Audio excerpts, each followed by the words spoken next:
finger injury. Oh, yeah. Him and AD have finger injuries. Stop hurting your fingers. Those are important for basketball. You use them. Bummer, man. Is there a body part that you don't use in basketball? That's a full body exercise, like swimming. Yeah. You don't use your ears. No, you do when you communicate on defense. For sure. Your nose. No, dude. Smell is the most important of the senses. Yo, how else do you smell blood in the water?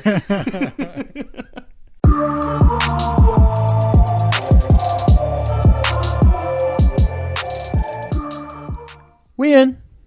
Hello. Hello. What's up? Hey, guys. Hey. Welcome to the Chris and Kyle Show. He's Chris and I am Kyle. We got kind of a short episode today. Yeah. Mostly because normally we talk about movies and stuff, but we're going to put all of our movie energy into the Oscar episode. This is going to be a shorter episode, but yeah, we're going to hopefully make up for it with a longer Oscar episode. Yeah. And it's probably going to be our most, like, once the Oscar episode comes out, like, that episode will have more research and work actually put into that episode than any other episode that we've done, right? Sure. As far as watching movies, taking notes on movies, we're going to have to do our... Like, for sure. Like, I don't know about you. Like, I've been thinking about stuff to throw into our, like, top 5. Oh, I already wrote my top 5. You already have your top 5? Yep. I wrote it while I was home, last week. I think I have 5, like, things so far, but I don't think, I'm not sure if all those 5 are going to stay there. Yeah. While looking through all of the movies that I've seen this year. I made a list of every movie I saw, every new movie I saw this year. And then I narrowed it down to my top 5 moments, and it's already ready. Unless one of the Oscar movies trumps one of the spots, but so far they haven't. Yeah. Anyways, that's movies. Well, you'll get a bunch of movie stuff next week, and there's not really any fun TV news or anything, but sports stuff has been happening. It has. Taz, sir. Taz. That's not a thing. It's like the present tense of twas. Sure. Do you want me to rant first, or you want to talk about All-Star? I want you to kind of rant. You want to pick the energy up Go here? ahead. Yeah? All right. So it's been a week exactly as we are recording this since the championship games in the NFL. And the refs suck. That's your rant? No. That's it? No, that's the intro to the rant. For those of you who don't know or don't like football or something, the refs in the NFC Championship game last week missed one of probably the worst no call I might have ever seen in my life. What was simultaneously a pass interference penalty and an illegal head-to-head contact hit on a play where the defender later admitted he did it on purpose because he thought he was going to be for a touchdown. They didn't call anything. And this wasn't one of those penalties where it's like, oh, it happened on second down, you can make up for it on another play kind of thing. It was literally third down in the red zone. If this with like less than 2 minutes left. If the Saints had gotten a first down, they could have milked the clock down. The Rams would have used their last timeout, and the Saints could have brought the clock all the way down to like 2 seconds, called a timeout, and kicked a field goal and won the game. Ends up going into overtime, and I hate NFL overtime. You know why? Because people can just score. Yep. Both games went into overtime, which if you had told me that like before the game, I'd be like, that's really cool. Probably means we got 2 really good games, which we did. The games were very entertaining, well played, a lot of fun, but they were mired in controversy. Mm-hmm. The Rams one being the worst because that penalty was despicable, and the Saints should be in the Super Bowl next week. It's messed up. It's super messed up. And the crazy thing about it is like the NFL has done nothing. Like they haven't talked about. Roger Goodell hasn't spoken publicly, the NFL commissioner, since. Like, he hasn't said anything. The NFL hasn't put out an official statement. They did one thing. You know what they did? They fined the corner for an illegal helmet-to-helmet hit on a play he didn't get flagged for. Mm-hmm. But he got fined. Hey, here you go, Saints fans. He has to pay some money. That's so stupid. It's bonkers. Is it real that there's like Saints fans that are petitioning to try and like get the game played again? Because there's some type there of is a clause in the rules of the NFL where if Roger Goodell deemed it necessary, he could have the game start over from that play.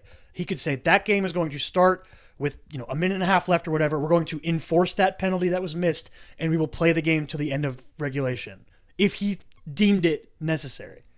So he could like just start it over again. Like You wouldn't right start now? from the beginning. Right now. He Like could. I don't know if there's a time frame that he has to do it within, yeah. but he could. Because there's 2 weeks between championship games and Super Bowl. So he'd be like, you know what, we're like gonna play a minute 30 seconds or whatever. Basically, it would literally be like the Saints taking a knee, and then taking another knee, and then kicking a field goal, which is the crazy part. Yeah, it's nuts. So that play was super messed up. But then, like, people are going to bounce back. They're like, yeah, but they missed a Facebook call on Jared Goff, or face mask call. Facebook call. Yeah. They missed a face mask call on Jared Goff earlier in the game. It's like, yeah, you can, like, nitpick things throughout the game, but when it comes down to, like, at that moment, that's the most blatant missed penalty I've ever seen. Like, the Facebook thing on Jared Goff was like his finger hit his face mask. Why do you keep saying Facebook? I don't know. I'm triggered, so I'm It's not. a penalty I'm when not you like thinking you straight. screw your best friend out of $1 billion. Oh, Facebook. Yeah, makes sense. You said screw your best friend, and I was like, what? Oh, Screw your best friend that kind of screw. out of $1 billion. But I want to get back to overtime because I hate NFL overtime. I hate it. I think it's so stupid. I feel like a majority of people do. It's so stupid. And I've seen a lot of Patriots fans as their comeback against the Just stop him. Like- just stop him, bro. Just play defense, bro. just play defense, or oh well, you guys are only complaining about it because it's going against You. No, shut up, dude. I complain about it literally every game. You can go back on my Twitter like 5 years, and you'll see a tweet from me about Aaron Rodgers not getting a chance in an overtime game. That was a super fun regular season game from like 5 years ago. It's a lame ass rule. Overtime is stupid. Stupid. Ugh. Like the one. I heard someone on ESPN say this week, why have the coin toss if it's not going to matter? You want to put the weight of a playoff game on a literal flip of a coin? That's stupid. If you're going to be like, well, the coin toss has to matter, just don't have it. Just say you both get a possession, home team goes first or something. Right. Who cares? It's bananas. And then the optics of the GOAT goes downfield and scores a touchdown on the first drive. An incredible drive, by the way. I mean, Tom Brady is the GOAT. He's amazing at what he does. I hate him, but I respect him so much. But, like, he goes down the field. He converts, like, 3 third and longs. There's that one really stupid penalty by D Ford where he lined up offside or they would have gotten off the field. There's a bunch of stuff like that. But then the fact that you don't get to then see Patrick Mahomes, who's going to win MVP, who is like the next best thing, not get a chance to answer that, it's like a crime to the viewer. Yeah. And like I've heard people be like, oh, they don't want the games to go too long. Dude, in a good football game, no one cares if it's going in long overtime. No one cares if it's lasting 4.5 hours in an NFL playoff game that is played well and highly contested with really good quarterbacking going. They just are hyped for the overtime. You know what I mean? Like, Yeah. I haven't heard a single defense of the overtime rule that I agree with. And it's also like I don't really understand it from like a viewership and network standpoint. Like people are just going to tune out of that channel as soon as the game's over, right? They're going to watch a little bit of post-game interview stuff. Maybe, but as soon as you start, airing, I don't know, two broke girls. Yeah, exactly. Whatever comes on after. Like a lot of people are going to stop watching that game. Yeah.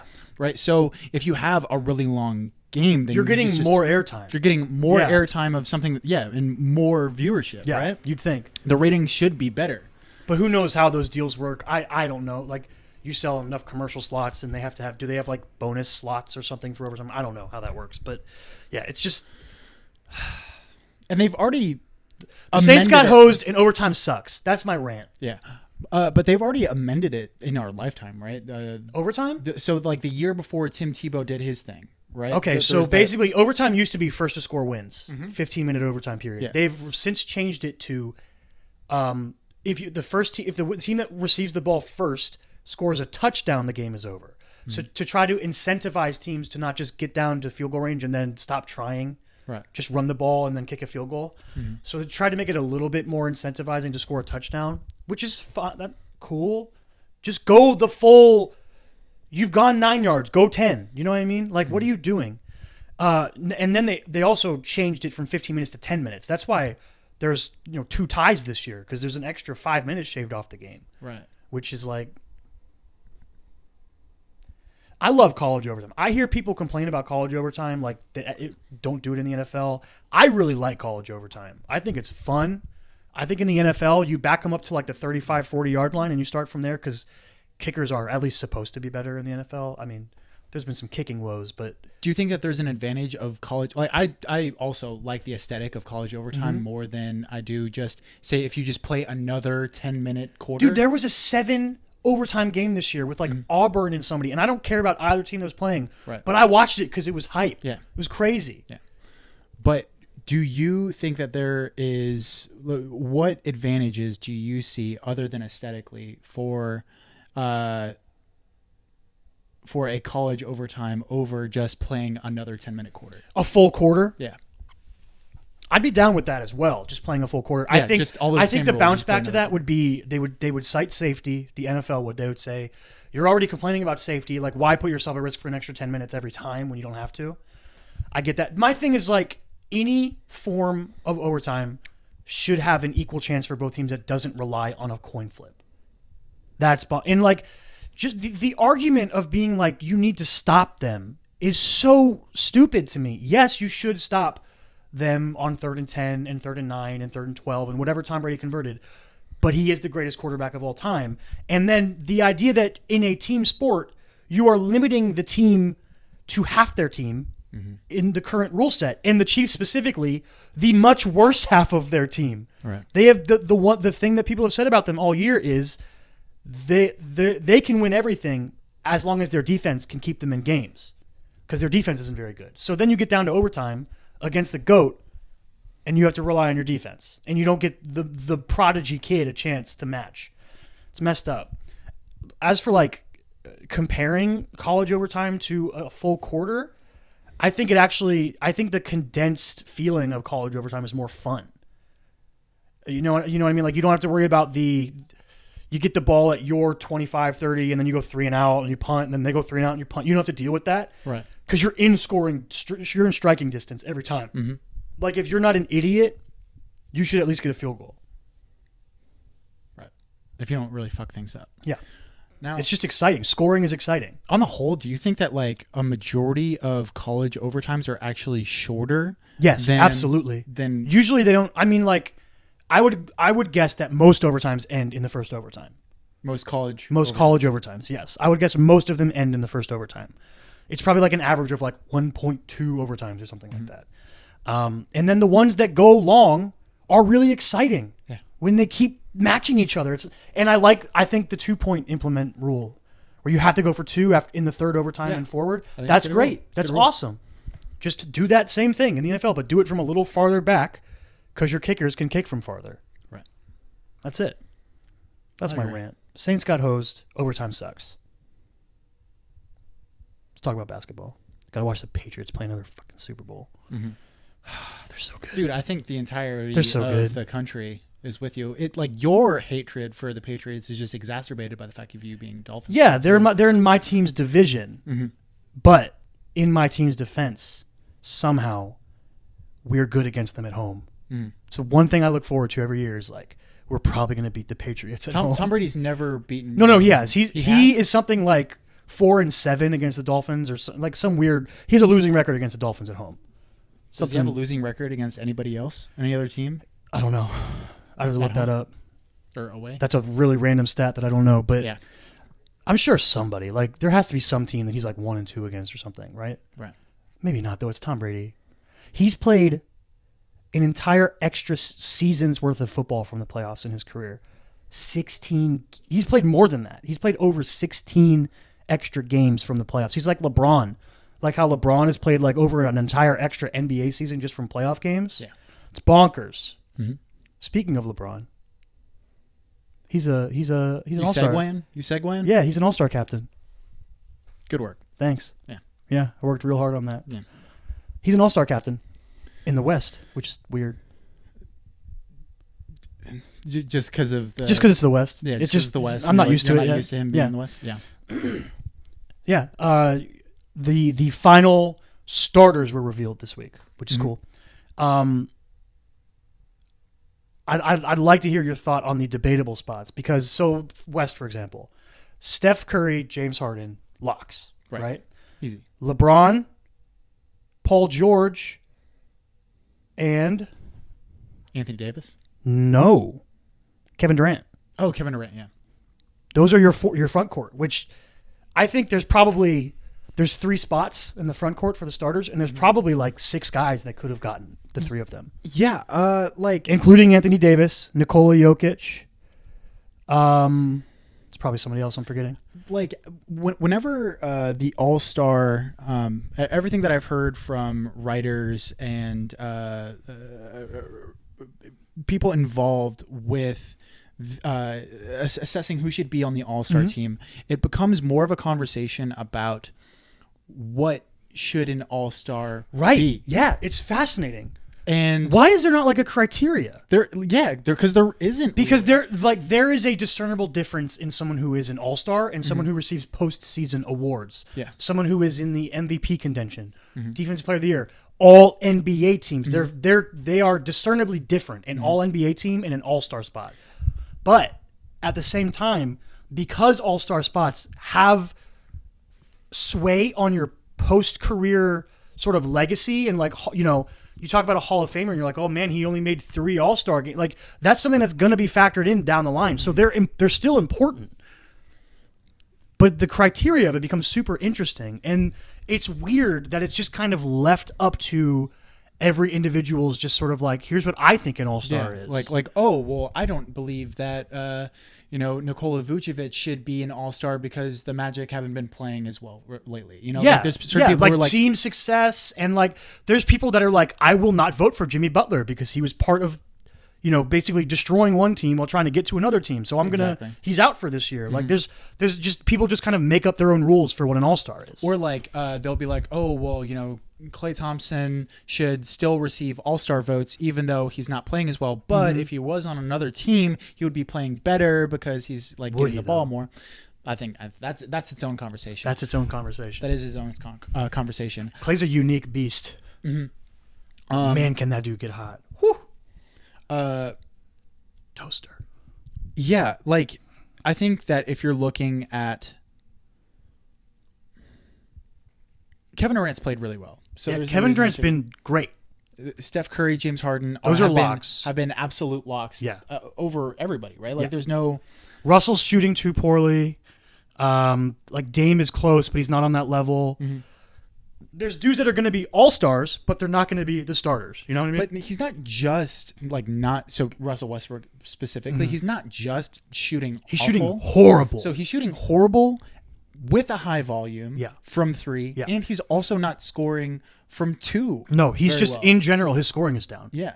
Still averaging a triple. Apparently he was hurt. I didn't know that. I saw a thing like last week. Apparently he's been playing hurt all season. Yeah, I've heard like speculation that he's just like he's lost a step. Because of it. Yeah. But then he had that dunk last week, and I was like, nah, he good. Yeah. He good. Yeah.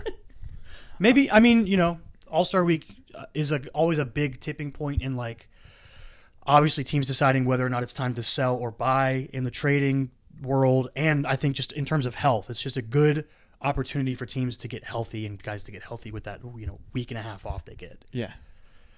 But yeah, did you think that like AD or Jokic should have gotten one of those spots over Paul George, Kevin Durant, or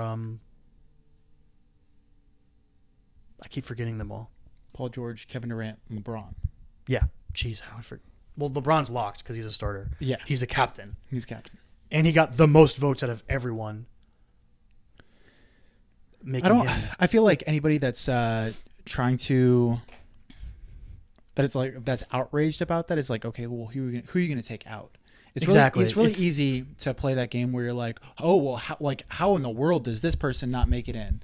Like, and this is the crazy thing is like this is just the starters. Like those guys you're talking about, like Jokic and Anthony Davis, are gonna make the team. Yeah, they're gonna be all-stars. Yeah, absolutely. So it's like it's not like at the end of your career, it's like, oh, he started in the All-Star game this many times and made this many. He just this many times he was an All-Star. Yeah. Then at the end of the season, you know, there's first, second, third team All-NBA and stuff like that. That's different. I think when we get to that point, it's going to be a really interesting conversation, depending on, you know, how the season ends with some of these guys. Plus the sort of archaic rule set for the way they define positions on these teams. That's one thing that they need to reassess. So right now it goes guard, two guards. But it's front court and back court is how they two. split them Yeah, up. the starting lineup is 2 backcourt and 3 front court. Right. And then I think the bench is 2 guards, 2 wings, a big, and then 2 wild cards or something. It's weird. They have like 2 wild card where you can put whatever you want, and then a sort of like a little bit of each different thing. See, I feel like it should be. So I've heard points, wings, and bigs. That's how you should be. Yeah, that's how the modern NBA works. Yeah. Points, wings, and bigs. That's how it is now. Mm-hmm. And the thing that becomes a problem with that is like, okay, is your starting lineup a point guard, 3 wings, and 1 big? Maybe. I say just vote for who you think is the best, and then whoever shows up in that game, let them go crazy. I think and under that, like James Harden's going to have to classify as a wing, right? No, he's a point. Not when Chris Paul is healthy. Yeah, but then you get into health and how much health. This season, the majority of the time, I think that is James Harden has been a point. I think that is debatable for you to say that James Harden is not a point, he's a wing. And I think that you could argue either way. He has the ball in his hands way too often. He's initiating too much offense to me to be a wing. So you believe that you can have 2 point guards on the floor at the same time? Yeah. If we're defining a team by point, wing, big. I think it's more like guard, wing, big. I agree with you in the... Because then you have teams who in have the like 3 guard functionality. lineups. I agree with you in the functionality, right? But, like, as labeled, he is labeled everywhere as a shooting guard. The only time that he was a point guard was 3-4 years ago when Chris Paul wasn't there. But this season, because Chris Paul's missed so much time, he's been the majority of point guard. Functionality-wise, when Chris Paul is not there, he's absolutely a point guard. Mm-hmm. I agree with you functionality-wise, but he's still labeled as a shooting guard everywhere. Yeah. That's what you're saying. But is a shooting guard a wing? Or is it? It's weird because it's not a point. Yeah, like that's why I think saying point wing big is it's like guard wing big seems to be more. You know what I mean? Like, are you an initiator? Oh, see, like it's weird. Well, okay, so positionless basketball. Okay, so if you do guard wing big, right? There are certain people who are like absolutely shooting guards, right? Yeah, I would do like is Bradley like if I were to make is Bradley Beal a guard or a wing? He's a guard. So then wings are literally just small forwards. Yeah, but it's the problem. The reason wings is a thing now is because now in the modern NBA, small forwards and power forwards are both wings. Whoever you play your forward needs to be able to do those things. Now, what about someone like Robert Covington? He's a wing. He's absolutely a wing. Yeah. Right? But he, like... Okay, so I'm not sure... He's a small forward. He is a small forward. I agree with you. But while he was in Philly... He was listed as a shooting guard? Well, he was playing a majority of his time at shooting guard. Listen. He's playing as a shooting... No, JJ Redick was their shooting guard. When JJ Redick was out, he was playing a majority of his time as shooting guard. What do you mean when he was... Oh, you mean when they were not starting? When they were doing the starting lineup they shouldn't have been doing in the first place? See, it gets... Like, I don't care what people are labeled as on rosters. I don't care. It matters what they're doing on the court to determine their role. Like, the idea that someone will try to say Ben Simmons isn't a point guard, but then you watch him play, he's clearly a point guard. Now, I think that there's also a good argument, right? Ben Simmons is only a point guard offensively. True, he guards other positions. A lot of people say that your position is what you guard. I've heard that argument before, and in that argument leads to him being a forward. I don't know if I agree with that argument. I also I'm not sure if I agree with that because he brings the ball up the floor, and if it's two ways, like defensively he's playing in a game where the object is to score more points than the other team. I don't think you define your role on the team by what you do when you're not trying to score. Okay, so what did you just say? In a game where the object is to score more points than the other team, I don't think you define your job or role on that team by what you're doing when you're not trying to score. But if your job in the game is to score more points than the then other also people, because then your of job is also inverse property is to stop them from sure. Defense exists. Yeah, no, I agree with you. I agree with that. But when Steph's on the court, it kind of is. But like I feel like just like how no matter how great of defense you're playing on James Harden, he's just going to stick those step backs on you no matter what sometimes. in basketball, offense trumps defense. In most sports, because of rule changes throughout time, offense trumps defense. And like defining you by what you're doing on the defensive end doesn't sit right with me. Also, Ben could guard point guards if he felt like it. It's just a matter of matchups. It's just, not being stupid. Well, it's like if you're going to have JJ Redick on the floor, you're not going to have Ben guard the smallest guy. Exactly. You're going to have JJ Redick guarding him. Plus, Ben's a really good defender, so you want him on bigger guys. Yeah, exactly. He has the body of someone who can guard someone bigger. Exactly. But these are all just random semantics that don't really matter. Well, and I think the problem with Ben is so anomalous that it's like it if you're going to try and define his position by only choosing one side, then you're fucked because like that. Well, I mean, so a really because good he is so anomalous. Similar example to Ben is Justice Winslow. Since we moved him to point guard, he's been playing great. And does he guard other point guards? No. He guards wings because he's 6'7" and thick. You guys start running recruiter at the 2, right? Not anymore. He got benched. Oh, he does? He was starting. Are you happy about that? I love Rodney, but he's been playing horrible. Usually, Rodney would guard a point guard, but he plays the 3 offensively, and he is listed as a 3. And J. Rich is the 2. J. Rich usually starts off on just the best guy that's going to have the ball in his hands, or Justice, depending on size. Like when we play the Sixers, Justice guards Ben. When we play, I don't know, like the Blazers or something, they might put J. Rich on Dame, something like that. They benched Rodney like last week, and Tyler Johnson was starting, and then he got hurt, and Wayne Ellington started tonight. But yeah, like it's just a weird thing where it's like that's like a widely. It's like yes, Justice is our point guard. He is the one initiating our offense now. He is that guy. It's like traditionally, I feel like you've always been defined by what you're doing on the offensive end. I don't think that it's you're defined by what you do on the offensive end. I think that when you're specifically point guard, you are defined by your playmaker. Yeah, you're even setting up. Even High School Musical gets that. Right? Yeah, even High School Musical gets that reference. Yeah, you're setting up for other guys. Exactly, and that is through offense. Yeah. Plus, like, if we're gonna live in a world where your defensive versatility raises your value, then you can't be cemented into one thing on the defensive end. The more 1 through 5 you can guard, the more people want you. Which is a guy like Ben Simmons can guard 1 through 5. Well, it's an issue that just like it is inherent to basketball just because of the nature of the game. It's just a very it's like jazz. Okay, no.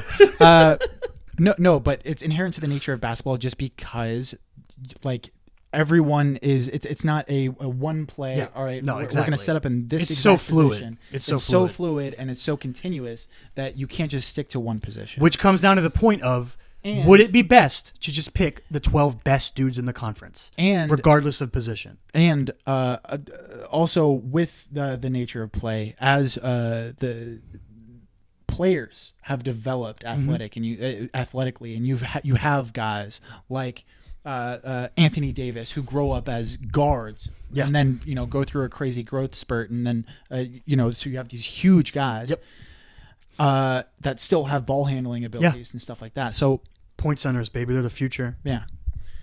Yeah, dude, definitely with fucking guys like Makur Maker. Or Maker. I'm not sure which one it is yet. Yo, Vaughn asked for a trade. Yeah, it's kind of weird, right? I get it. Where's he gonna go? He's not gonna start anywhere. No, he's too skinny. I feel like I don't know enough about Vaughn Maker. Like, I know that he is the potential of a stretch big. I don't know how good he actually is at shooting. I don't know how good he actually is at defense compared to just being a shot blocker, because there's a difference. You know what I mean? I don't know how switchable he is. I don't really know what he brings. I know he was raw like 2 years ago, and his playing time dropped a lot when Bud came over. Even last year, his playing time I feel like dropped a lot.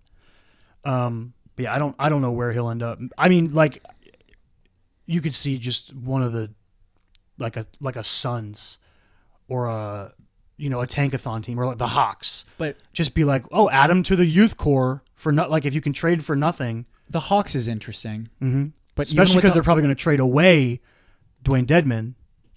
the Bucks, I think that the Bucks team. would rather have Dwayne Dedman. Exactly. Yeah. If you Thon swap Maker. Thon Maker and Dwayne Dedman for something But with more, obviously there's going to be more in there. Would Thon Maker start over Alec? Because they start Dwayne Dedman right now. Yeah. And then, but like even like with that, like Dwayne Dedman and is a slight edge over Alex Len.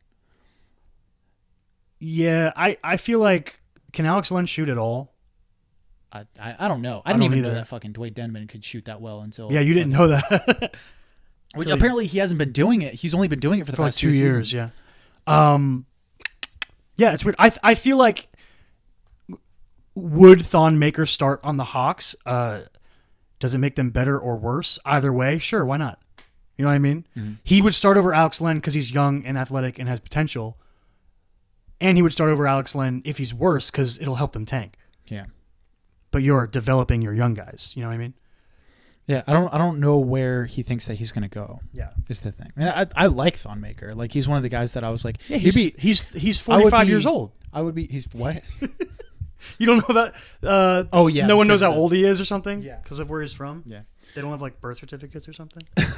But he was one of the guys that I was always kind of intrigued with, especially like when he first came into the league, and I heard like the good things about how well he was supposed to be shooting from three, and then he really plateaued when he came in to the league, especially like last year. But yeah, like he's somebody that I always thought had like really good upside, was a good shooter, and I was like, he would be a cool, like if the Magic were able to trade for him, and he would potentially back up Bamba or something like that. Down the That'd line, be really cool. Two skinny shot blockers with potential 3-point ability. Yeah. Just bring them out. Roll them out. You got skinny bigs that might be able to shoot? Send them to Orlando. They want them. Let me give you that East All-Star lineup, though, because the East isn't as I'm good. gonna guess it right here. Okay. You know not who the really captain guess it. is. I not really guess it. You know who the captain Giannis. is. I know Giannis is the captain. Giannis is the captain, but the starters Giannis Antetokounmpo. the starters are Kyrie, Yeah, he was a lot. Kemba, Kemba got it, yes. Giannis. Yep. Joel. Yep. One more. Fuck, who's the four? He's new to the Eastern Conference. Dion. We Oh, the Kawhi. North. Duh. Yeah, Kawhi. So yeah, to me it was like pretty much all of them were obvious except for Kemba. That was a debatable spot. Kembemba. Kembemba? Kembemba. Kemba could have gone to Victor Oladipo. Recover quickly, dude. I'm sorry. Bradley Beal, Ben Simmons. I thought Bradley Beal was going to get it. It's like once I think if John Oladipo- Wall got hurt sooner, he would have. yeah, for sure. Because he's been amazing since John Wall got hurt. Bless you. Yeah, Bless Wizards you, are in a kind fucking sir. Wizards in a weird situation. Yeah. I don't know what they're gonna do, Anyways, but they're so not trading do you- Bradley Beal apparently. I know you're a huge Kemba stan. I love Kemba. He won me How do money you in feel high about school. Have I ever told that story? Go ahead. Oh, did you- I've heard it so many times. Kemba won me money in high school, school. so I'll forever love him. We did a NCAA tournament. You fill out the bracket, and I was the only person who picked UConn because I watched Kemba Walker play for one game before the tournament started, and I was like, that dude's really good. Then he caught fire, went nuts in that tournament, and won me $50. Thank you, Kemba. Bless up. Yeah. That's my boy. What about Kemba? How do I feel How do about you- yeah, how do you I feel would have about voted him for being- him, but I love him. True. Apparently, because he was playing amazing at the beginning of the year. Apparently, dropped 60. Apparently, he's plateaued a lot. Yeah. I could be swayed into Victor Oladipo or Bradley Beal probably. I don't think I would put Ben Simmons as a starter. No. No, I don't think so. I just think those other guys are all more well-rounded than he is. The shooting thing kills him. Okay, so all right, we can argue about this. Do you believe He's probably that the best Kemba- passer out of all of them. Do you though. believe that Kemba is, and who do you think is more well-rounded, Kemba or Ben Simmons? Ooh, interesting question. That's interesting. So here's the weird thing about well-rounded is you have to think about it like an average, right? So Ben Simmons has like an incredibly high passing score, if you will. He has a very good defensive score. He is a great like finishing. Everything He's great aside at from finishing. shooting. But the dude's shooting is so bad. Everything aside from shooting, he's amazing. If he could just take them, you know what I mean? If he could just be like, maybe he'll make it. That you literally, when people guard him, they just stand in the paint. Like they Giannis. just don't care. Yeah. Like Giannis, I mean, he's shooting what, like 25% from But he three or takes something them. this year? Yeah, exactly. And he'll occasionally get you, so you have to go guard him. Mm-hmm. You can't just leave him there. He fucking roasted the Magic like 2 weeks ago. Yeah? Yeah, Hit multiple dude. threes on you? Dude. It was a really tight game with like 3 minutes left, and then fucking he hit a three that like literally hit the rim and shooter's touch. Fucking went down into and then Middleton hit a three, and I was like, I mean that makes sense. that makes sense. But like it was like Yeah.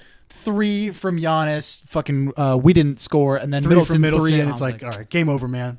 Fucking Game way to go, over, Magic. man. That's Yeah, just been the season I mean, for them. Kemba's Kemba's an incredible scorer. Kemba's an incredible scorer from everywhere. True.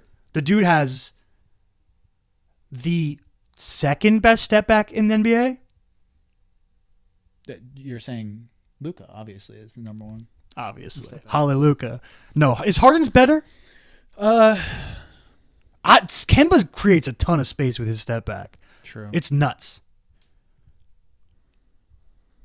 I don't know about that, man. I don't know. It's a hard thing to just be like a judge. Like, you know what I mean? Yeah. He has one of the best step backs in the NBA, and he'll hit you with it from anywhere at any time. He's a good playmaker. He's not like he can't play make. True. But the dude he's undersized and not a good defender. Mm-hmm. Yeah. But I feel, more limited by physical flaws. Like, he's just small. Yeah. Ben should be able to shoot. But his physical flaws also kind of bleed into his offense as well, right?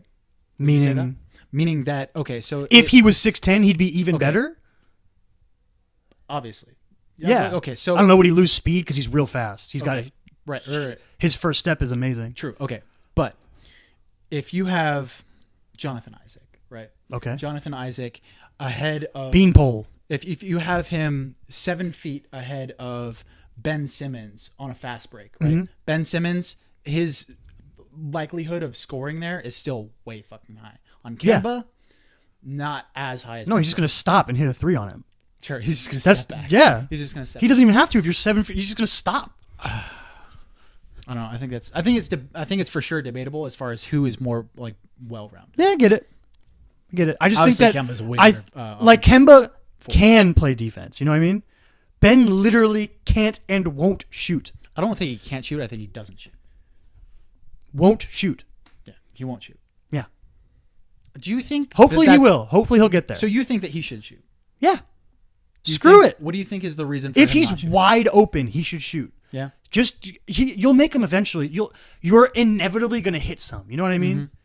You just have to get past the point where it's a meme, where like the top post on our NBA is Ben Simmons shoots 3 and it's like a clunky air ball or something. Right. Like, you just, once you do that for like a week or two, it's going to stop being news. Now, It's just going to be something that you're developing. at what you know what point should he not shoot wide open threes? I mean? End of games. Let's say If he's for the like- entirety, say for the entirety If he's like of 0 the for game, 6 or something, let's say for the entirety of the game, the Raptors are just leaving Ben Yeah. wide open, right? and he's like 0 for 6 or something like that. and he goes 0 for 6 Mhm. throughout the entire game, going into when there's like 4 minutes left, stop it. when there's 4 minutes left. Yeah. As long as it's say tight. he's missing 5 wide open threes going into the second half. You think that he should still take those wide open threes? Yeah, let's do the third quarter. Keep him honest, baby. I don't Guess know, what? man. Guess what? Guess who's down there? Joel. Joel's down there. Mm-hmm. Just because you're probably going to miss doesn't mean you can't get an offensive rebound. Ben can follow his own shot and get an offensive rebound. Like, shooting isn't the end of a possession. Like people always say about defense, the possession isn't over until you get the rebound.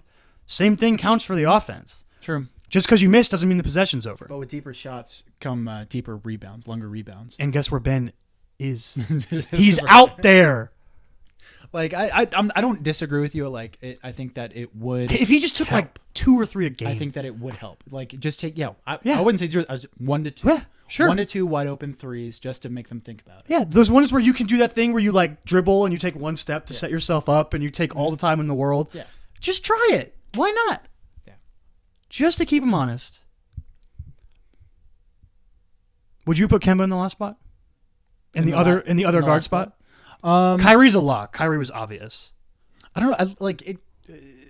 I find it weird that Kemba's an obvious point guard. Yeah. Obvious point guard. Kyrie is an obvious point guard. Mm-hmm. Like, I find it weird that you would have. Okay, Kyrie could play the two in lineups, though. You know what I mean? Like, even Kemba in certain lineups could play the two. He could be effective off ball because he's a good shooter. He could catch and shoot. You know why I know that? You know why I know that? I do it in 2K. You do that with Kemba? In 2K14, I got a lineup where MKG runs the point. Mm-hmm. It's nasty. Because in 2K14, they thought he was going to be really good. So, kill it with the point forward. Mm-hmm. Anyway, Kemba's capable of just being, a threat off ball. You have to pay attention to him. Just like Steph can be an off ball threat. Obviously Steph is like the greatest shooter of all time, but in terms of play style, it's similar. Damian Lillard can be an off ball threat. Mm-hmm. All of that. Like, they're not John Wall. I agree with you. I just find it weird. But he's a point guard. Like, he's very obviously clearly point guards. They're point guards. I mean, if you can dribble like Kemba, you're a point guard. I mean, not Kemba, like Kyrie.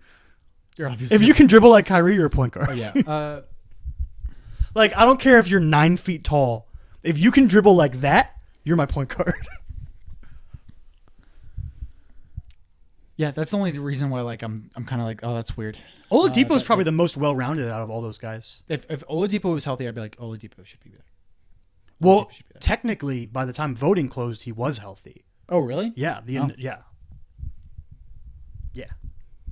But he's another one though. His numbers were not as good this year as last year. He was a little lower. Just a little. Like, he was still great, but just a little lower. So who's going to make it in now that Oladipo is out? The East is already like.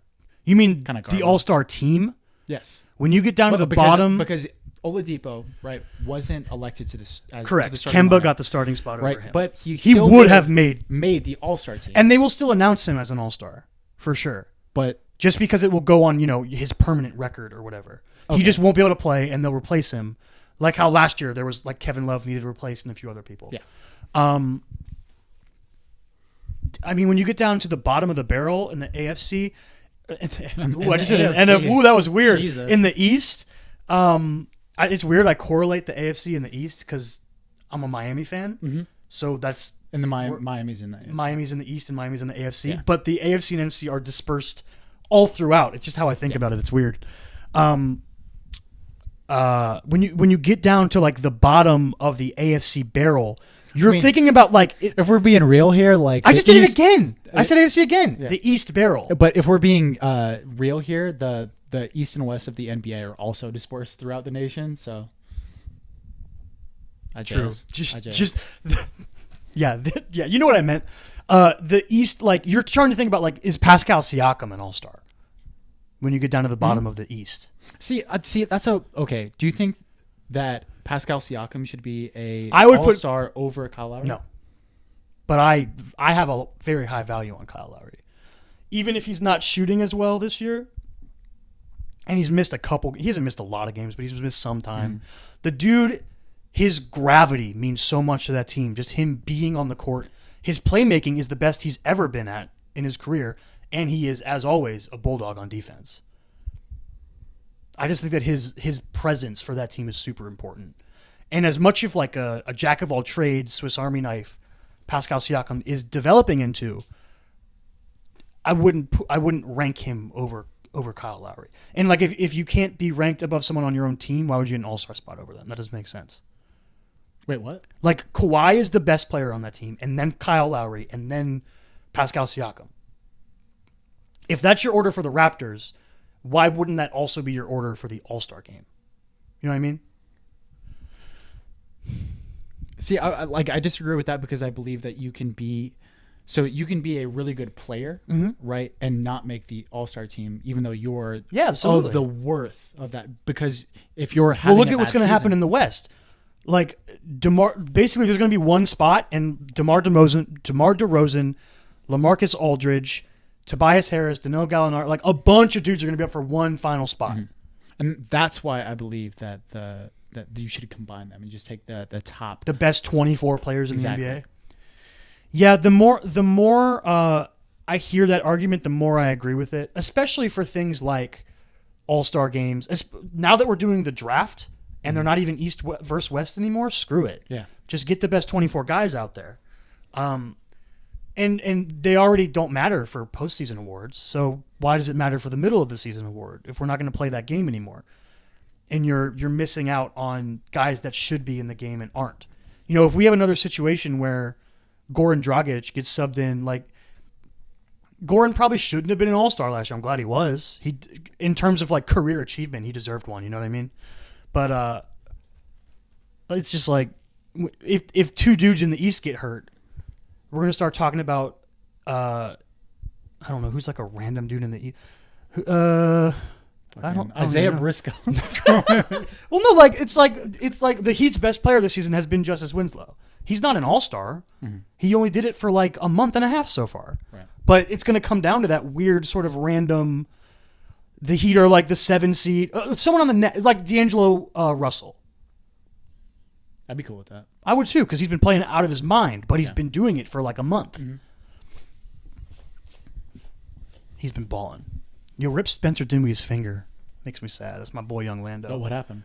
He's going to miss like a month or something like that with a finger injury. Oh, yeah. Him and AD have finger injuries. Stop hurting your fingers. Those are important for basketball. You use them. Bummer, man. Is there a body part that you don't use in basketball? That's a full body exercise, like swimming. Yeah. You don't use your ears. No, you do when you communicate on defense. For sure. Your nose. No, dude. Smell is the most important of the senses. Yo, how else do you smell blood in the water?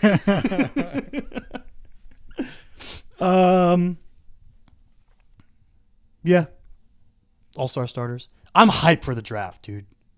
The All-Star draft. Oh, I'm so glad it's being televised. When are they airing that? I'm not sure. You're not sure? I'm sure it'll be, pushed in our faces over the next week. Mm-hmm.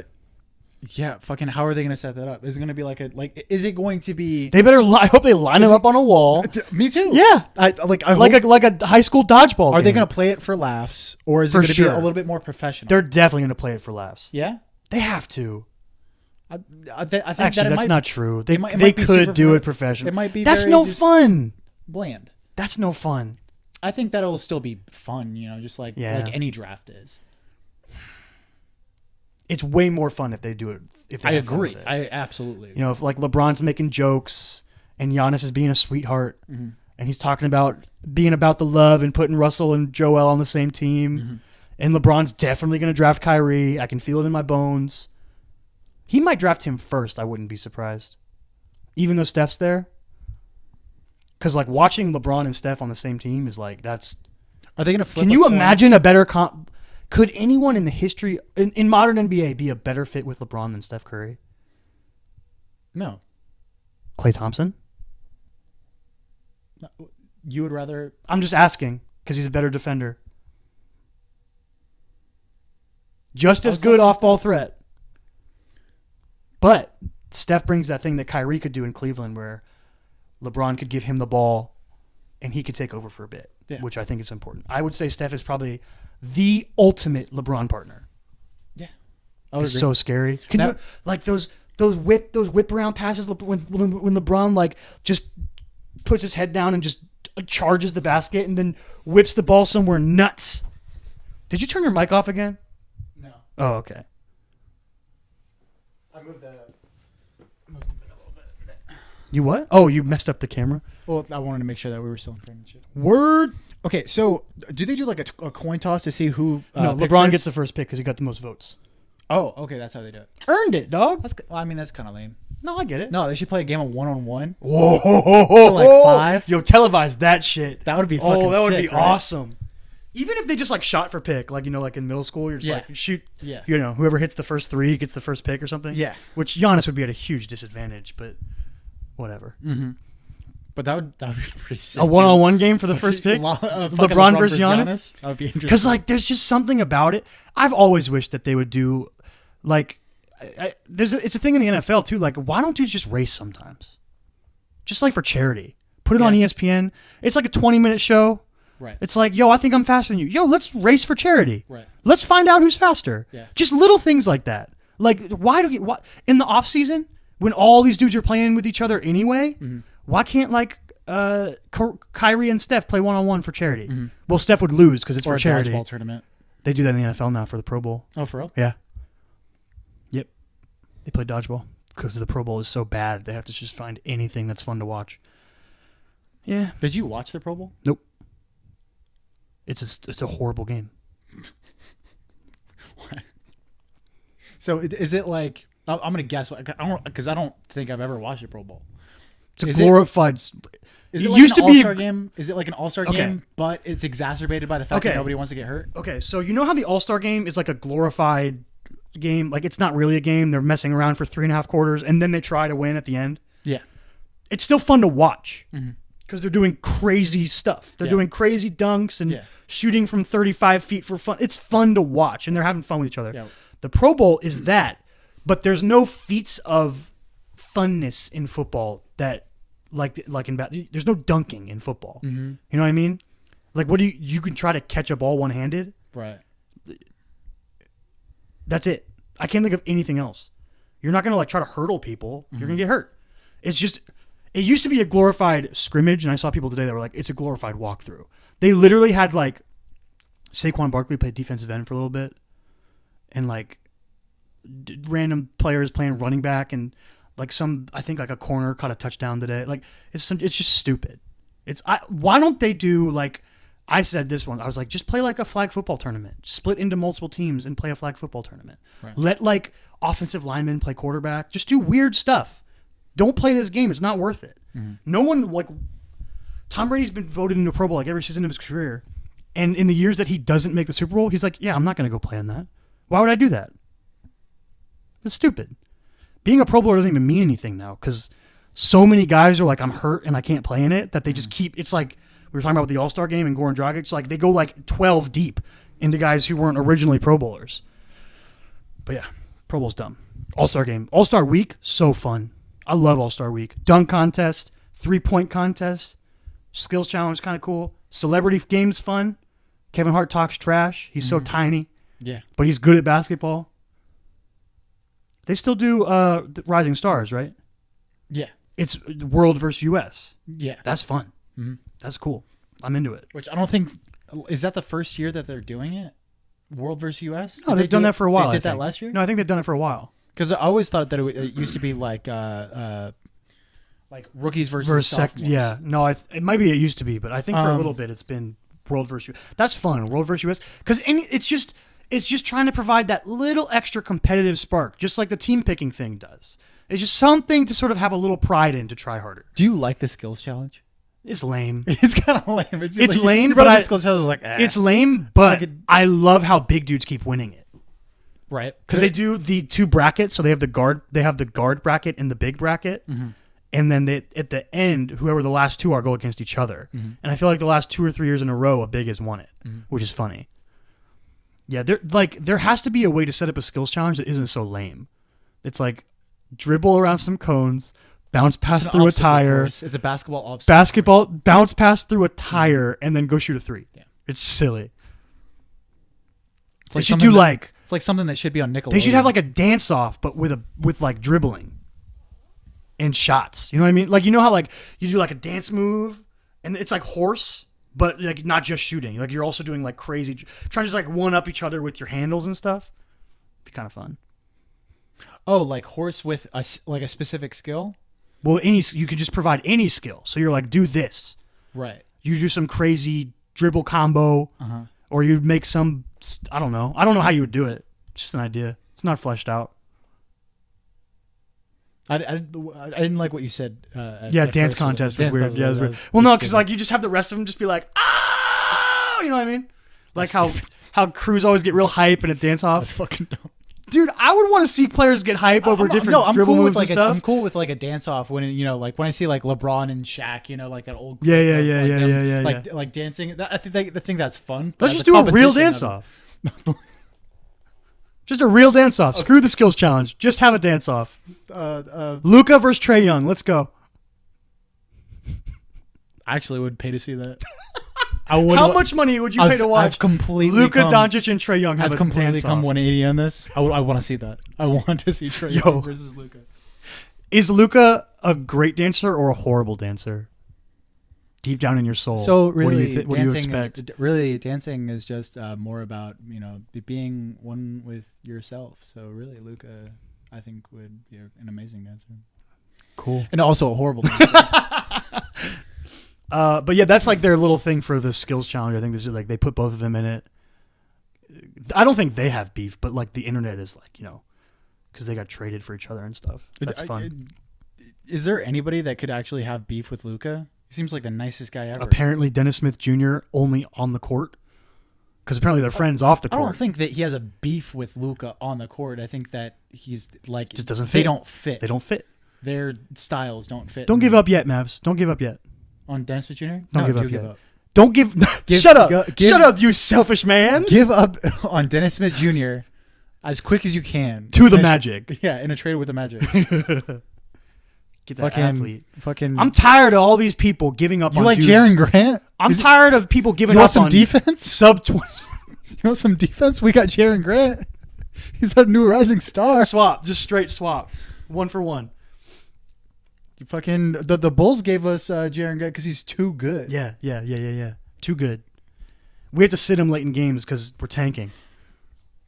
That's not true. But I'm tired of all these people giving up on players under 25. Drives me nuts.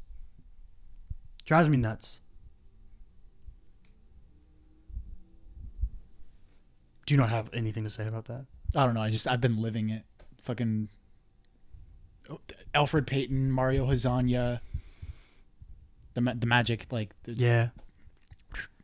Here, have our players that we drafted. It's just so crazy to me. Like Frank Ntilikina is a perfect example of it, because it's like, hey, here's a dude who immediately will be a very good defender and will take a long time to develop any offensive game.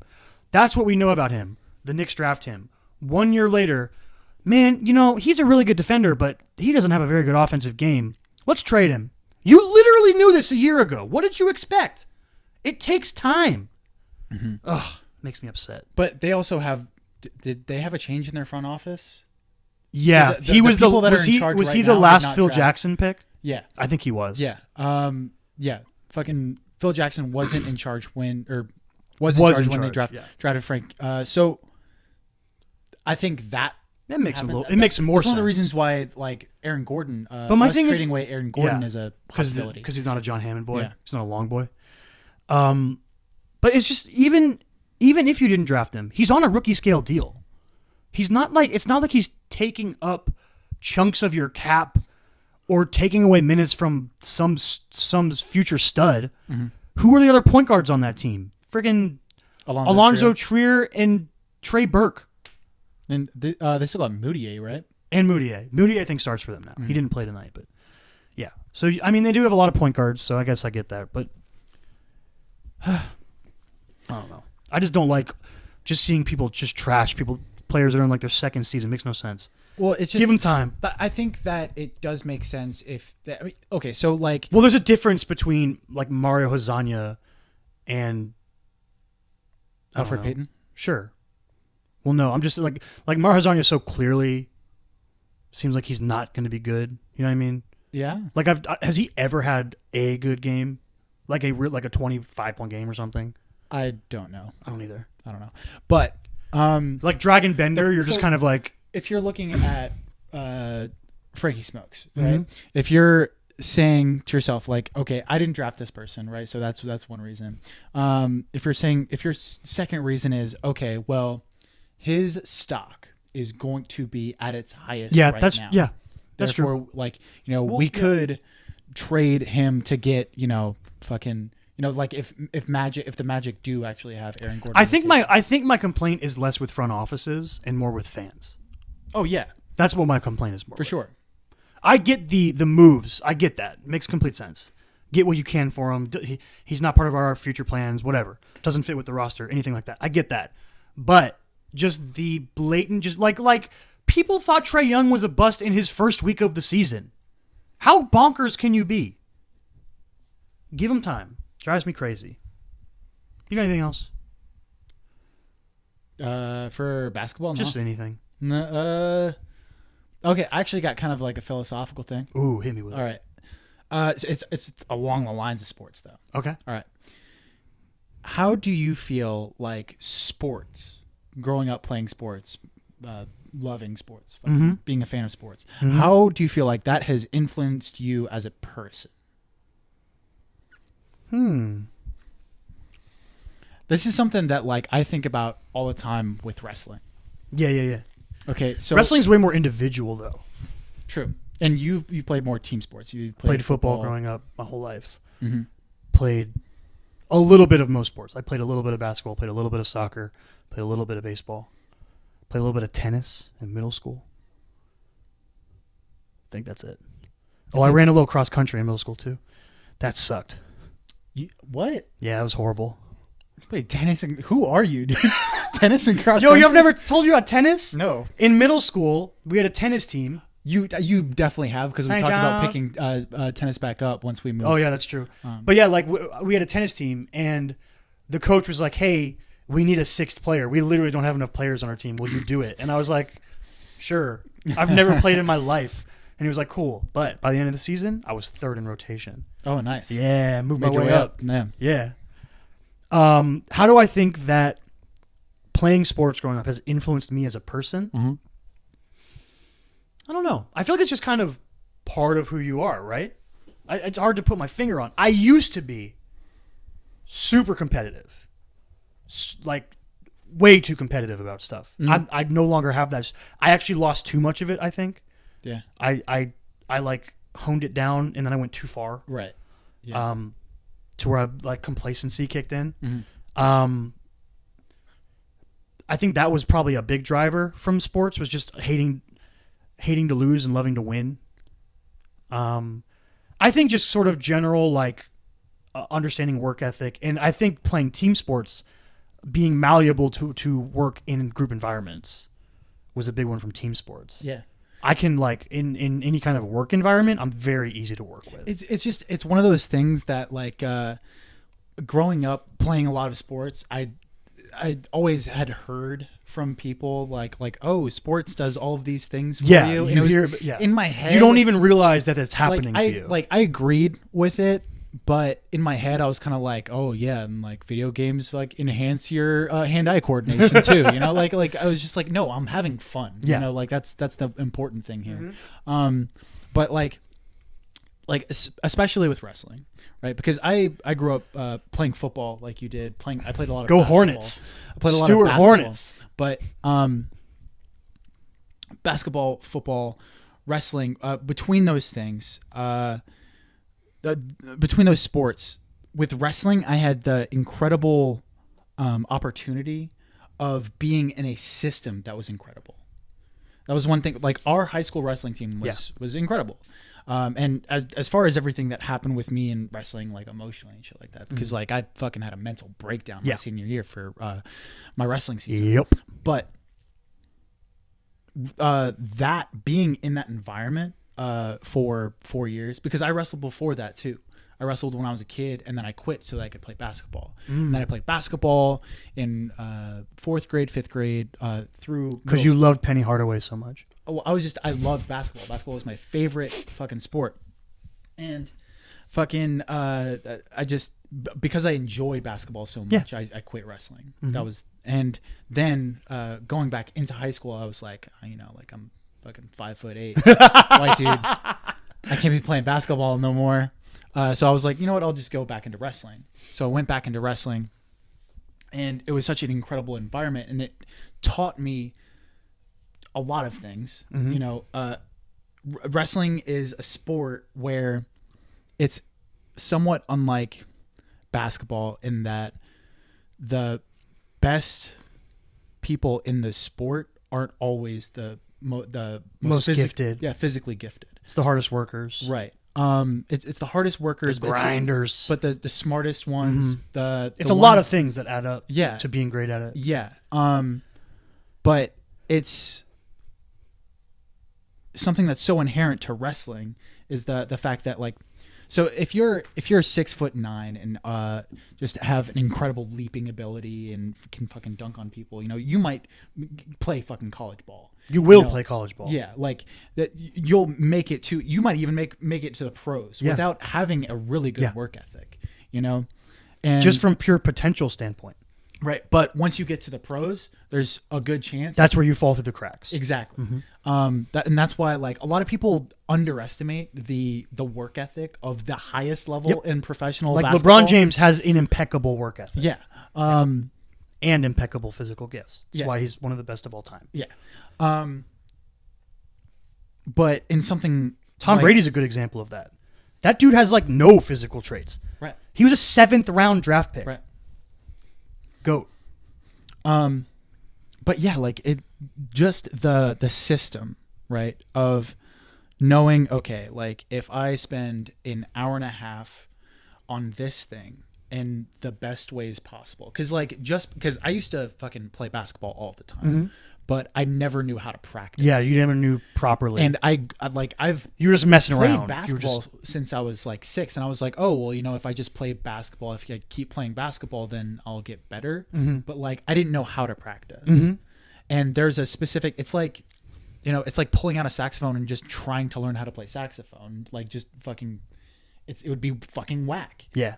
Like you have to have a system in place in order to learn it. But that shit translates. Like that shit translates to everything. Everything, yeah, for sure. That's why you see so many wrestlers that like become like really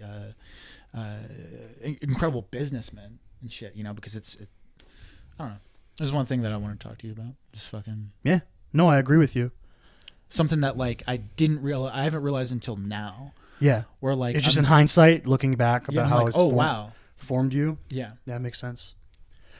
Yeah, I think that and being in bands growing up kind of had a similar effect on me. Just, I think big time for me, it comes into like team-oriented things. Like a big part of being in band is listening, right? You have to listen to the people around you. What? And you have good joke. Like, and there's like levels of listening. Like when I was in jazz band growing up, I was the lead alto, and it was basically like the trumpets had to listen back to the lead trumpet player and then down to the trombones who were listening into the lead trombone player who was listening down, all the sax listening down to me, and I had to listen to the bass player. And that's how the hierarchy of the listening worked. And just learning to listen, I think applied to me also just being able to do it in not musical environments as well. Which is why I'm a better listener than you. Yeah. I also just think that like you are a better person too. I'm way more comfortable in being a dick. I mean, I'll take it. Sure. Why not? You were talking about wrestling, something I didn't tell you about this. Something that Coach came to Poppy's viewing, and I could tell how much it meant to my brothers and to Liam, my cousin. It was just really cool. Like, I don't really have a relationship with him. I mean, I had him for like PE and stuff, but I didn't wrestle. Both my brothers wrestled, my cousin wrestled, but I could just tell, him showing up for that was really cool. It meant a lot. Thanks, Coach. You got anything else? You want to do some shout outs? Do you want me to do a shout out while you think of one? Yeah, exactly. I am going to shout out, mostly just so I can talk about the show, DC Universe. I just got the free trial this week, and I haven't messed with it a lot, but I did watch season 3 of Young Justice, which is, as Coach would say, not Coach, Coach from New Girl would say, dope. Dope. There you go. That's it right there. Dope. Dope. Season 3 is really good. You finished it? Yeah, I finished it. Oh, well, okay, so they released the first 13 episodes. The next 13 are going to come out in like June or something. But yeah, it's really good. It being detached from Cartoon Network really helped the show. They're a little bit more mature. It's cool because it feels like the show is growing up with the people who watched it. You know what I mean? That makes sense? Yeah. Yeah. It's very cool. Toy Story. Yeah, kind of like Toy Story. Exactly. Yeah. And I'm a massive proponent of the fact that animation is not just for children. Just because something is an animated kid show doesn't mean it's only for kids. You ever been scoffed at? Like, Yeah. you ever like been Yeah, eye rolled in a absolutely. conversation because you Absolutely. said, so like I told somebody that at one of my old jobs, I won't say specifically who, but I said that I was gonna go see a Pixar movie. That was Cream out of in the theaters. That literally Cream of the crop. The like Pixar makes the best fucking movies. Yeah. Like they just have a track record of making incredible movies, and I was still scoffed at. They're like, "Are you going with someone?" Like, Nah, dog. wait, hold on. Nah, dog. You're gonna go by yourself to a Pixar movie? Yep. That happened. To me. See me opening night, Moana, weeping by myself. No worries, bruh. Yeah, I'm a huge proponent of that. I love animation. Love animated shows. Mm-hmm. I specifically, just one of the most formulaic parts of my childhood was watching animated superhero shows. Like GOAT theme song shows like 90s X-Men and Spider-Man. Mm-hmm. Great theme songs. But yeah. The cool thing about DC Universe, though, they have a pretty...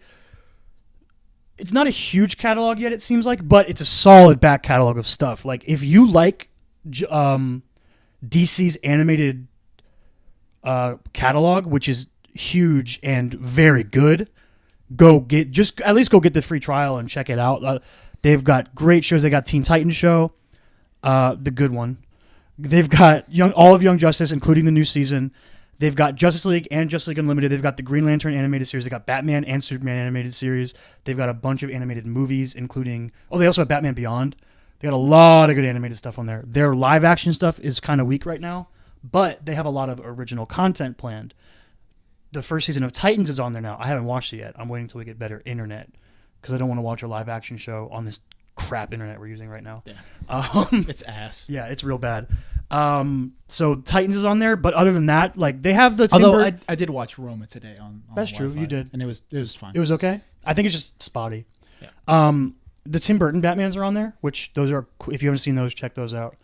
But yeah, there's like the old like John Wesley Shipp Flash show and stuff. There's like some cheesy old shows on there. But I think one of the really cool things is they have comics on there too, which it's like $8 a month. And if you're getting, a bunch of original content that's coming out, access to their back catalog of animated stuff, and you can read comics, like entire runs of comics, that's a good deal. It's a really good deal. So I'm liking DC Universe so far. Loved Young Justice Season 3. I'm looking forward to watching Titans because despite its awful trailer, I've heard it's very good. I've seen mostly positive reviews of it. Mostly people being like, once you get past the first episode, it really kicks up. It's really good. So I'm excited to watch that. So DC Universe and Young Justice Season 3. Do you think of something? Yeah, I have two things that I might okay. Want to save one for next week? Okay.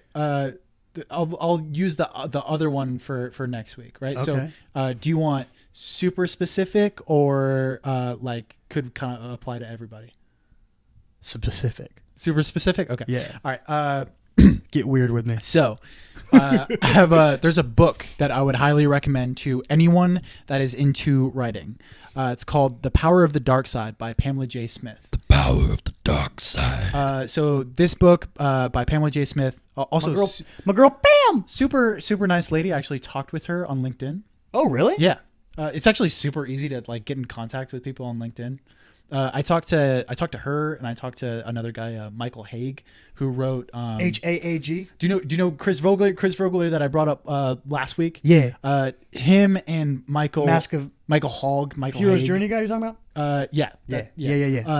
He wrote a book called Writing a Screenplay That Can Sell. I'm fucking up the title. He's written a lot of books.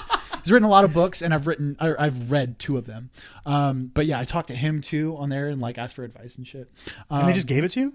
Yeah, it's like super easy to get in contact, especially with really specific stuff like that because they're not rock stars. Yeah, exactly. Like it's not like I'm like only it's not people like that are really Kevin digging. Durant, Only people that are really Well, that's not hard either. You just DM him.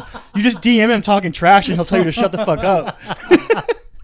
Like if I really wanted to talk to KD, I can make it happen. If anything, like I actually might be talking to Kevin Durant. Like you never know. Yeah, he like has a alter ego, and he's on LinkedIn talking to writers. He wrote How to Sell a He Screenplay. wrote a book called on dramatic theory and has a white woman alias. No, I thought LinkedIn was a hiring site. I think you can get, Whatever. but I mean, but it's just like a more professional Facebook. I mean, that you Ooh, can nice. But yeah, it's like Yo, people hate Facebook. yeah, Facebook's whack. But yeah, The Power of the Dark Side by Pamela J. Smith. The power of the dark side. Just goes. It goes into in depth on conflict Villains. as well as villains. Nice. And Now, is this? I feel like I ask you this with every book you talk about because it's just interesting. Is it one of those hard to reads or easy to reads? super easy. Nice. Good work, Pam. Super easy to Good read. work, Pam. I'm not here for the academic readings, dog. I can't do it. No, dude. I'm not smart enough. No, I'm not gonna write. I'm not gonna recommend Aristotle's Poetics. Yeah, you talked about it though. I did. Yeah. Fucking Aaron Sorkin recommend. He's like, oh, like you have to read. And then you the read it, Poetics. and you're like, you have to. It's the Bible. The Poetics is the Bible. And I read it, and I was like, I don't know what I just read. yep, Cool. It's not gonna do anything for me. Yeah. It's just it's important, right? It's important for your shit to be palatable, right? If you're trying I to think get so, across, but we're not academics. Academia is a different world. but if you're trying to get across ideas, right? Is it If you're trying to teach something, because Like- that's what it seems like they're doing. it is possible to get across an idea without dumbing it down, right? Because that's not what You we're mean to talking about. palatably get an idea across without dumbing it down? Yes, Yeah. I think it should be. Yeah, there's a lot of words in the English language, man. I think there's a quote from Albert Einstein about like if you can't explain it simply, Yeah, then you don't then understand you it. don't- Yeah, then you don't understand it. Yeah. Exactly. If pretend I'm 5, you give me a lemonade stand. I know what a surplus is. All right, tell me about this book. The power of the dark side. I mean that's pretty much That's it. I mean it's Conflict and villains. yeah, conflict palatable. but it really breaks it down. There's like a lot of like I made an outline from the book as far as like conflict and the Okay. different ways that conflict can be brought to you, like externally, internally is like the obvious Yeah. ones. You know how they can come from the environment. Something I have a lot of trouble with, just reading books or listening to podcasts about writing and stuff. It's always like I need specific examples of things. You know what I mean? And I feel like that's often not provided. That's why I would recommend The Writer's Journey. Yeah. Because he's like, oh, this happens in The Lion King. I feel like it happens way more when you listen to things like in podcast form or you watch interviews or even like roundtables and stuff. It's like people will just say, conflict comes from internal and that's it. And you're like I understand what those words mean, but I don't understand maybe how to do it without an example, without seeing it. You know what I mean? But even further than that, because I just feel like that's an important part of getting the message across. Say if you read like Robert McKee or something, right? Who does a lot of like dramatic. My boy theory. Bobby MK. Nope. He will bring up examples that are like of shit that you probably haven't seen, which is even more that doesn't help. infuriating. That doesn't help. Yeah. But Hero's Journey specifically, Does a really good job. like really well-known stuff, like Star Wars and Well, stuff I like think that. I think that the origin of the book itself, of the hero's journey. This isn't about Power Not of the Dark Pam's Side, book. Power of the Dark Side anymore. But Hero's Journey started off as a memo that was sent out through Disney, just about Joseph Campbell's work Interesting. and how to apply it to Makes a sense. contemporary audience. Makes sense. Cool. So, The Power of the Dark Side by Pamela something. Pamela J. Smith. There we go. Pamela J. Smith. Shout out, Pam. And DC Universe Young Justice Season 3. Those are our shout outs. We will be back on Thursday with our chunky Oscar special. What if it ends up being like 30 minutes? It might be. There's no way. No, we'll talk. It's not just Oscars. We also have our top 5 moments in film of the year. So it'll be longer than 30 minutes. Give you a good chunk of stuff on Thursday for that. I'm excited for that. You know, 'cause Top like, 5 moments in film. Me too. Well, like I want us to have more conversations about movies specifically that like where we don't spoil stuff, so that we can talk about a wide array of movies. Yeah. You know, because like we do singular spoilers. Like we couldn't this week. Normally we say like if we've seen stuff, but all the stuff we've seen this week is Oscars. Stuff. Yeah, true. Yeah. Except Young Justice season 3. Anyway, check us out on the social medias: The Chris and Kyle Show on Facebook, on Instagram, on YouTube, on Spotify. Like, rate, share, review. Tell your friends about us. Spread the word. Find us on Twitter at tcaks pod. Look for probably like 2 weeks from, week and a half, 2 weeks from now, we'll have a poll up for next month, so you can get back to sending us to the movies. Excuse me. It's probably gonna be a whack ass poll. Yeah, January or February is probably gonna be a weird month. Yeah, a lot of Valentine's Day movies. Isn't it romantic? Alita Battle Angel. It's on there. It's on the release date. Find him, chrismichaelstott.com. Check out his scripts. Chris Michael Stott on Instagram. Find me, DavinWell25 on Twitter, on Instagram. It's been real. We'll see you Thursday. We're super hyped for the Oscar special. We out. We out. Stay weird.